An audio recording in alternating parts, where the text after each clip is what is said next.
everyone. I'm Ronnie Perez from the Ronnie Perez podcast. I was in my college course recently and today, and I had a pretty good forum, and one of my fellow students posted something that was pretty interesting, and I thought, wow, could that be? And now I'm going to make a little video to explain if demigods were around in the Bible can prove that. So if you remember the story of Genesis, God makes humans, then he makes the animals and all that stuff.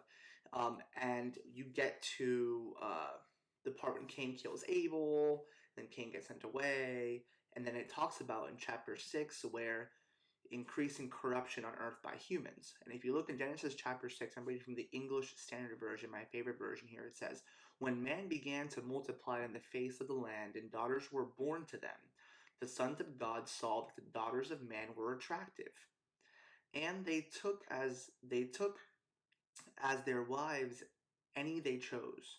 Then the Lord said, My spirit shall not abide in man forever, for he is flesh, and his days shall be 120 years. And Nephilim, who were on earth in these days, and so afterwards, when the sons of God came into the daughters of man, and they bore children to them, these were the mighty men of old, the men of renown." Okay? So upon your initial inspection of that reading of that verse, you might be able to assume that sons of God, some kind of deities or angels or something, took humans and made some kind of demigods who were these men of old, men of renown. Okay, again, upon initial inspection, that might be an appropriate interpretation. But if you go back to the primary source document, which is the first 5 books of the Bible, Genesis, and the earliest type of that is the Torah, which is the Jewish version of Genesis, and we open this up. It has rabbinic commentary by some of the great scholars, great sages of the Hebrews, of the Jews. And here it has some key differences in the wording. Instead of saying sons of God, it says the sons of the rulers. Instead of saying men of renown, it says men of devastation.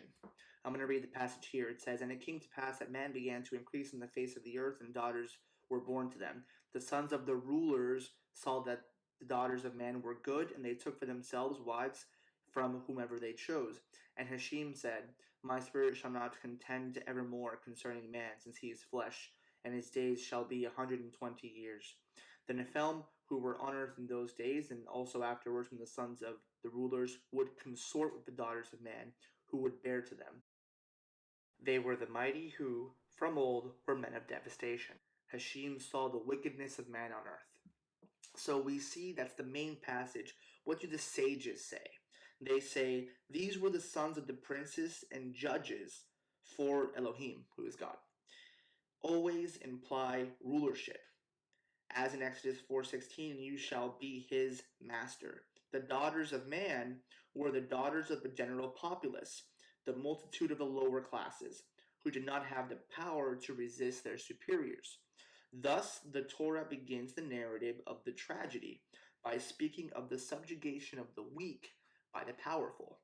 So now we see that there's weak, powerful, there's some contention. Okay? Now, here it also talks about that kind of power struggle. Okay? So we're not seeing deities. Okay? What we're seeing is sons of rulers, who, if you take different versions, it might be misplaced. So again, when you're reading the Bible, it's important to read the initial version, right? But also to look back at the other kind of primary source documents, older documents, and see what those say and how the translations could match up. Okay, have a great day, guys. Hopefully you learned something. I found it interesting. Maybe you do too. Like and subscribe. Appreciate it.